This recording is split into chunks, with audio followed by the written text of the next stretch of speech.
Ngathi inhliziyo yami Gege la gege ntombi zami gege. Longena nkomo uyayidla inyama. Longena basket uyangena emakethe. Ntombi enhle engageza ngenhla nompula mina ngiphuze ngezansi ngoba nganyanyela utholayo. Kuthiwa izalwa abantu zibantwini. Wamuhle ntombi engathi uNkulunkulu wakudala nesikhathi sonke kuyilongo weekend. Manje usho wenkosazana enhle ngoba umuhle kanje nini. Ngabe bakubiza ngobani igama? ngibiza uBongeka. Ngangibiza uBongi. Hayi, olayithi yenkosazana. Yazi ngithe ngihambela ngale ngadonsa umkeneneza kamnandi emadlebeni ami. Bengithi kucula yena uqobo uLwandlonkulu. Kanti wena Bongi lo osho kamnandi kanje la. Hey suka, usungisukela. Ngikusukela okumangazayo ukuthi ngithe mangifika la akulona kuphela iphimbo elihle la kuwena. Nawu muhle kakhulu futhi. Hawu kahle ihaba.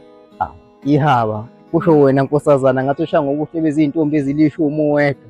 Buka phela nkosazana.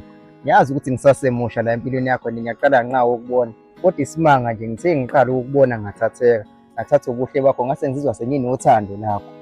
Hawu kahle. Sifike nini ke lapho? Kanjani mhlawumbe? Hawu qala nokungibona nje. Awungazi ngisho isibongo sami. Unothando lami. Bengingaziyo ukuthi kuzomela ngiqale ngoze isibongo ukuze ngikuthande. Angisiyo impela umpetha kwezothando kodwa ngiyazi ukuthi umuntu ungaqala ngokumthanda bese umazi kancane kancane. Asikho isidingo sokuthi uzumjwayele ukuze uzokuthize ngaye.